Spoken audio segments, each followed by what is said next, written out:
మోకాళ్ళ నొప్పులు, disc problems లాంటి అన్ని సమస్యలకు సంప్రదించండి Homeocare international world class homeopathy 9001175550. ఇప్పుడు మన ముచ్చమరి పిఎస్లో జరిగిన మిస్సింగ్ గర్ల్ కేసు గురించి కొన్ని డీటెయిల్స్ ఇవ్వడానికి ఈరోజు ఈ ప్రెస్ మీట్ పెట్టడం జరిగింది. మన 7th జూలైకి 69/24 కేసులో ముచ్చమరి పిఎస్కి ఒక గర్ల్ మిస్సింగ్ కేసు నమోదైంది. దీని మిస్సింగ్ కేసులో 9-year-old అమ్మాయి బయట ఆడడానికి వెళ్ళినప్పుడు మళ్ళీ తిరిగి రాలేదుకి కంప్లైంట్ ఇచ్చారు వీళ్ళ ఫాదర్. మన ఇన్వెస్టిగేషన్ వెంటనే స్టార్ట్ చేసి పాత ఎస్పీ గారు, ఇన్స్పెక్టర్, ఎస్డిపి అందరు ఆఫీసర్స్కి ఇన్స్ట్రక్షన్ ఇచ్చి ఆ కేసు మీద ఉండమని చెప్పారు. దాంట్లో ముఖ్యంగా మన ఇప్పటి వరకు తెలిసిన విషయంలో ఏముంది, ఆ టైంలో 3 పిల్లలు ఎవరెవరు child in conflict with law ఉన్నారు. 3 ఈ అమ్మాయికి పక్కనే తీసుకువెళ్ళి బలవంతంగా చేసి అత్యాచారం చేసి తర్వాత గొంతు నొక్కేసి చంపేశారు. చంపేసిన తర్వాత ఈ బాడీ షిఫ్ట్ చేసి కేసీ కెనాల్ బండ్ దగ్గర పెట్టారు. పెట్టిన తర్వాత మళ్ళీ ఇంటికి వచ్చి ఎవరెవరో CCLs child in conflict with law ఉన్నారు వాళ్ళ బంధువుకి చెప్పిన తర్వాత ఈ బంధువు ఎవరెవరైతే ఉన్నారో ఇది మన కేసులో A4 and A5 అయ్యారు.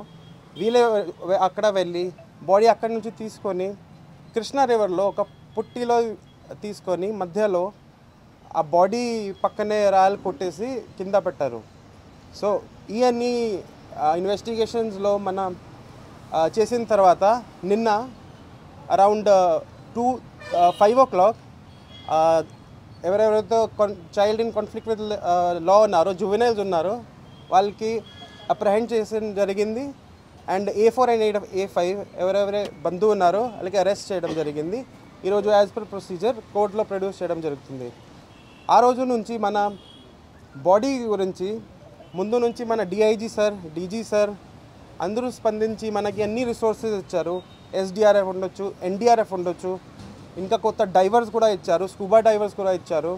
వాళ్ళు కూడా కొత్త టెక్నాలజీస్తో drone cameras, under water scanners అన్నీ ఉపయోగం చేసి ఇప్పటి వరకు సర్చింగ్ చేస్తున్నారు. దీని కాకుండా dog squad, drone cameras, technical teams అన్ని ఎఫర్ట్స్ మన వాళ్ళు పెడుతున్నారు.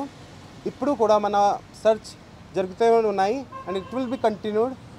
మన కష్టపడి ఇప్పుడు వరకు చేశారు అండ్ అది కూడా కంటిన్యూ చేద్దాము up till the body is found.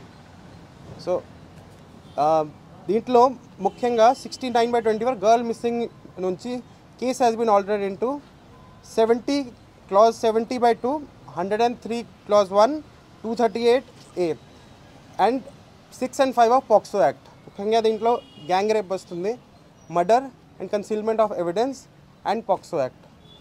So ఈ కేసు దీంట్లో మార్చిస్తాము. ఇంకా మన ఐఓది కేసులో DSP ఆత్మకూరు ఉన్నారు. ఏదైనా క్వశ్చన్స్ ఉంటే మీరు అడగవచ్చు. కేసీ కెనాల్ నుంచి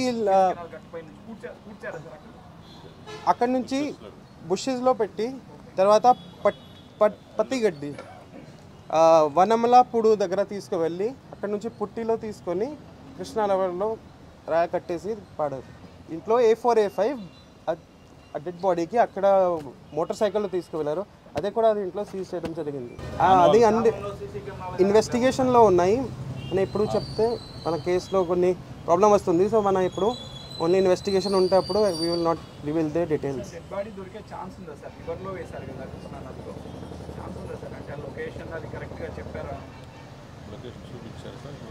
మన ఈరోజు సీన్ రీకన్స్ట్రక్షన్ అయింది, లొకేషన్ చూపించారు మనకి. ఆ లొకేషన్లో మన ఏదైతే లొకేషన్ ఇచ్చారో అక్కడ మన డైవర్స్ పంపిస్తాము అండ్ ఫ్లో ఎట్లా ఉంది రివర్కి అన్ని ఇష్యూస్ చూసి సమ్ ఎక్స్పెక్టెడ్ ఏరియాస్కి మనం పూర్తిగా సర్చ్ చేద్దాము. ఇది మామూలుగా జనరల్గా కూడా చెప్తే ఇలాంటి కేసులు మళ్ళీ రాకూడదు. సో దీనికి మన అవేర్నెస్ ప్రోగ్రామ్స్ బాగా చేయించాలి. దీంట్లో ముఖ్యంగా వేరియస్ డిపార్ట్మెంట్స్కి కూడా ఇన్వాల్వ్ చేయాలి. నా డిప్యూటీ సీఎం కూడా అన్నారు, ముఖ్యంగా పేరెంట్స్, టీచర్స్ ఉండొచ్చు, మన పిల్లలు ఏం చూస్తారు, ఎక్కడెక్కడ తిరుగుతున్నారు, అన్ని అవేర్నెస్ క్యాంపెయిన్స్ ఉండాలి. మన GMSకే వాడుకోవచ్చు, మన SHO, టీచర్స్, పేరెంట్స్ కౌన్సిలింగ్ ఇవన్నీ చేయించాలి. ఎవరితో తిరుగుతున్నారు, ఏం చూస్తారు అన్నీ ఒక హోలిస్టిక్ అప్రోచ్తో చేయించాలి. It is societal issue and మొత్తం డిపార్ట్మెంట్, మొత్తం సెక్టర్స్, పెద్దవాళ్ళు ఉండొచ్చు, వాళ్ళ అన్నీ చెప్పించాలి. వాళ్ళు పెద్దలకు పేరెంట్స్ చెప్పడంతో ఇంకా వాళ్ళని కన్సిల్ చేయాలనే ఉద్దేశం, వాళ్ళని కేసులో ఇది అవ్వకుండా ప్రొటెక్ట్ చేయాలనే ఉద్దేశంతో వీళ్ళు ఎంటర్ అవ్వడం.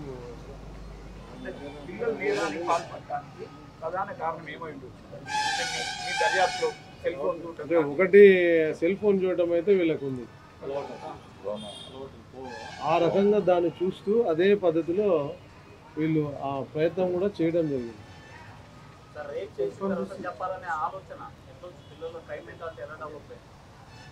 ఇట్లా పార్క్ దగ్గర లోపల టెంపుల్ ఉంది కదా, ఆ టెంపుల్ దగ్గర జరిగింది.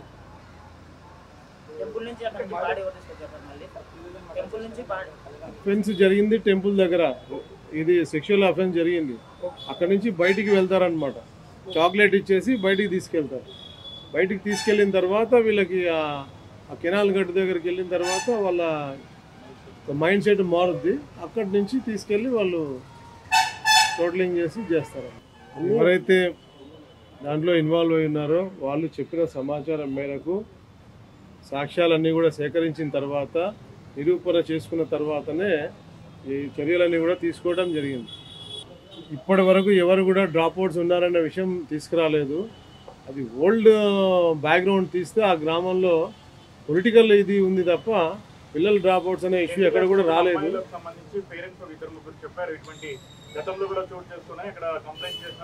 లేదు, అలాంటిది ఎప్పుడు కూడా తీసుకురాలేదు. పర్టికులర్గా ఈ పోస్కో కేసులు ఏదైతే ఉన్నాయో దీన్ని దృష్టిలో పెట్టుకొని గత జిల్లా ఫామ్ అయిన దగ్గర నుంచి కూడా మేము జిఎంఎస్కేల్ని, తర్వాత even anganwadi centres, local village లెవెల్లో ఉన్న ప్రభుత్వ యంత్రాంగం ఎవరైతే ఉన్నారో వాళ్ళని, మా స్టాఫ్, ఎస్ఐ కూడా, స్కూల్స్ ఇవన్నీ కూడా వీక్లీ వన్స్ ప్రోగ్రామ్ పెట్టుకోవటం, అవేర్నెస్ క్యాంప్స్ అని కండక్ట్ చేయటం, ఇవన్నీ రెగ్యులర్గా జరుగుతూనే ఉంది. కానీ ఏంటంటే మా వైపు నుంచి అప్పీల్ ఏంటంటే, ఎక్కువ అంటే అవుట్ ఆఫ్ మేము రీసెర్చ్ చేసిన దాంట్లో ఇలాంటి సంఘటనలు ఎక్కడ జరుగుతున్నాయంటే, తల్లిదండ్రులు వేరే ఐదర్ లేబర్ కానీ ఇంకో పనిలో కానీ ఎంగేజ్ అయి ఉంటారు. పిల్లల్ని చూసుకోవడానికి వాళ్ళకి తీరిక ఉండదు. వీళ్ళు స్కూల్కి పోయి వచ్చేస్తారు, తర్వాత పోయి బయట ఆడుకోవటం. సండే ఉంటే సండే నాడు వాళ్ళ పేరెంట్స్ ఎంగేజ్ అయి ఉంటారు పనిలో, వీళ్ళు బయట ఆడుకోవడానికని ఎక్కడికో వెళ్ళిపోతారు. పేరెంట్స్ ఫోకస్ ఉండదు. అట్లా కొన్ని దిక్కుల్లో గ్రాండ్ పేరెంట్స్కి వదిలేసి వెళ్ళిపోతారు తల్లిదండ్రులు. ఆ గ్రాండ్ పేరెంట్స్ ఏజ్ ఫ్యాక్టర్ వల్ల ఇంట్లో నుంచి కదలలేరు. ఈ పిల్లలు ఏమో బయట ఆడుకోవడానికని వెళ్తారు. అలాంటి సందర్భాల్లో ఇట్లా జరుగుతూ ఉన్నాయి అన్నమాట. ఇవన్నీ కూడా కేస్ స్టడీ చేసినవి. కొన్ని సందర్భాల్లో తాగుబోతులు, కొంతమంది ఇట్లా ఈ టీనేజ్ బాయ్స్, లోన్లీగా ఉన్న చిన్న మైనర్ గర్ల్స్ని టార్గెట్ చేయటం, వీళ్ళు ఒంటరిగా ఉండటము, ఈ సందర్భాల్లో నేరాలు జరుగుతున్నాయి అనేది గత ఫిగర్స్ అన్నీ కూడా ఏజ్ గ్రూప్ వైజ్ ఇవన్నీ తీసి స్టడీ చేసిన తర్వాత వాటి మీద ప్రివెంటివ్ మెజర్స్ ఇవన్నీ కూడా మేము స్టార్ట్ చేయడం జరిగింది. తప్పకుండా శిక్ష పడే ఇది ఉంది. పరిస్థితులన్నీ కూడా, సాక్ష్యాలన్నీ కూడా సరిపోని ఉన్నాయి. తప్పకుండా శిక్ష పడుతుంది. కంప్లైంట్ ఇచ్చిన వెంటనే సకాలంలో డిపార్ట్మెంట్ స్పందించలేదు కాబట్టి ఇంత లేట్ అయింది కేసు అనేటటువంటి ఒక ఆరోపణ ఉంది. దీనికి ఏం చెప్తారు? శాఖపరమైన చర్యలు ఏమైనా తీసుకుంటారు? అది అంటే ఆ రోజు పోలీసులు తక్షణమే స్పందించారు. గ్రామంలో చాటింపు వేయించడం, వెతకటము, సిబ్బంది వెళ్ళటం జరిగింది. ఎస్ఐ అందుబాటులో లేరు, అతను వేరే పని మీద ఉన్నాడు. ఎవరైతే నిర్లక్ష్యం ఏమైనా ఉంటే డెఫినెట్గా యాక్షన్స్ ఉంటాయి. కానీ టోటల్గా అయితే వైఫల్యం అనేది ఎక్కడ లేదు. అందరూ స్పందించారు. కంటిన్యూగా నేను ఫాలోఅప్ చేస్తూనే ఉన్నాను దాని మీద. ఇంకొక పాప కూడా ఉంది కదా, ఆ పాపను విచారించినప్పుడు వాళ్ళు ముందు ఏ ఫ్యాక్ట్ కూడా చెప్పలేదు. చెప్పినప్పుడు మనకి అక్కడ సమయభావం అనేది వచ్చింది. ఎట్లా మనం ఎవరిని అనుమానించాలా, ఎక్కడ పోవాలనేది ఈ క్వశ్చన్ వచ్చింది. పర్టికులర్గా ఆ చైల్డ్ని ఎందుకు వాళ్ళు టార్గెట్ చేస్తున్నారు అంటే చాలా మంది ఆడుకునే పిల్లలు ఉంటారు. చెప్తాను. సో ఫస్ట్ మా వాళ్ళు ఎగ్జామిన్ చేసినప్పుడు ఎటువంటి సమాచారం రాలేదు. సో ప్రయత్నాలన్నీ జరుగుతూ ఉన్నాయి. సో మళ్ళీ నేనేం చేశానంటే, ఆ పాపని మళ్ళీ ఒకసారి మనం పరీక్షించండి, ఏం చెప్తుంది ఏంటి, ఆ టైంలో ఎవరెవరు ఉన్నారు, ఏం జరిగింది అనేది కొద్దిగా ఓపిక కూర్చొని మాట్లాడినప్పుడు ఆ పాప జరిగిన ఫ్యాక్ట్ చెప్పింది. 3 అన్నయ్యలు ఉన్నారు అక్కడ, మేము ఆడుకుంటుంటే వాళ్ళు కొద్దిగా అంటే అబ్యూజివ్గా మాట్లాడడం జరిగింది. దాంతో అక్కడ పార్క్లో ఉన్న వాచ్మెన్ వాళ్ళు వచ్చి కోపడడం వీళ్ళని పంపించడం జరిగింది అనేది ఆ పాప ఉన్నట్టు చెప్పింది. సో దాన్ని లీడ్ తీసుకొని మేము అట్లా ఎవిడెన్స్ బిల్డప్ చేసుకుంటూ వెళ్ళడం జరిగింది. మరిన్ని వీడియోస్ కోసం ఛానల్ ని సబ్స్క్రైబ్ చేయండి, లేటెస్ట్ అప్డేట్స్ కోసం వాట్సాప్ ఛానల్ ని ఫాలో చేయండి అండ్ లింక్ డిస్క్రిప్షన్ లో ఉంది.